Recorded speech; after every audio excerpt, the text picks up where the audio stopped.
আসসালামু আলাইকুম। টমেটোর দাম বেড়ে যাওয়ার আগে কিন্তু সারা বছরের জন্য এভাবে টমেটো সস সংরক্ষণ করে রাখতে পারেন। আর সামনে যেহেতু রমজান মাস আসছে, অবশ্যই এভাবে সারা মাসের জন্য টমেটো সস যদি সংরক্ষণ করে রাখতে পারেন।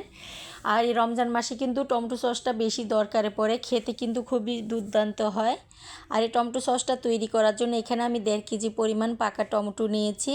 অবশ্যই এই সসের জন্য কিন্তু পাকা টমেটোগুলোই নিতে হবে, এতে করে কালার ও স্বাদ দুটোই ঠিকঠাক হবে। এখন একটি প্যানে আমি 10 মিনিটের জন্য টমেটোটাকে সিদ্ধ করতে দিয়ে দিয়েছি।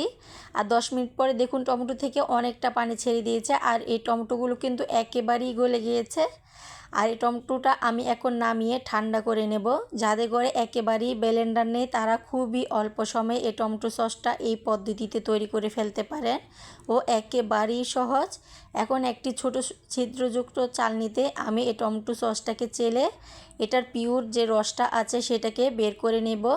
এতে করে দেখবেন খুব সুন্দর একটা পিওর একটা টমেটোর রস হয়ে যাবে। আর দেখতেই পাচ্ছেন এই কাজটা আমি কিভাবে করছি।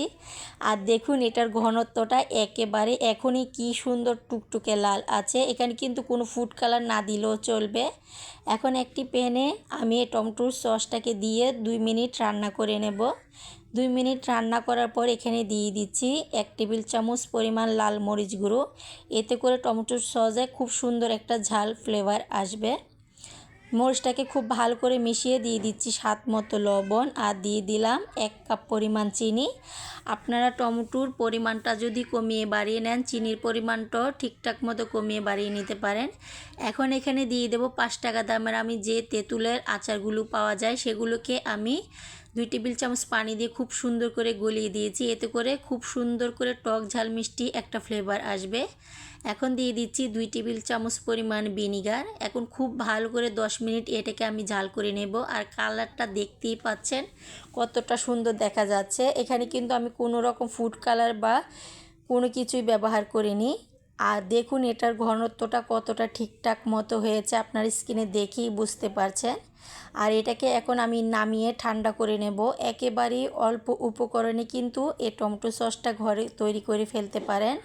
আর যেহেতু এখন টমেটোর দাম একেবারেই কম, সারা বছরের জন্য নর্মাল ফ্রিজে এই টমেটো সসটা তৈরি করে নিয়ে ফেলা যায়। আর আমরা যে টমেটো সসগুলো বাহির থেকে কিনে খাই, টমেটো দেয় নাকি একেবারেই সন্দেহ। খুবই স্বাস্থ্যকরভাবে এই ঘরে তৈরি করা টমেটো সসটা একেবারেই দুর্দান্ত হয়। আশা করছি ভিডিওটি আপনাদের খুবই ভালো লাগবে। আর এই সিঙ্গারা, রোল কিংবা সমোসার সাথে যদি এই টমেটো সসটা থাকে আর কিছুই লাগবে না। আজকের এই রেসিপিটি যদি আপনাদের ভালো লেগে থাকে, ফ্যামিলি এবং বন্ধুদের সাথে শেয়ার করতে ভুলবেন না। আপনি যদি আমার চ্যানেলে নতুন হয়ে থাকেন, চ্যানেলটি সাবস্ক্রাইব করে পাশে থাকার অনুরোধ রইল। সবাই অনেক বেশি ভালো থাকবেন, সুস্থ থাকবেন। আল্লাহ হাফেজ।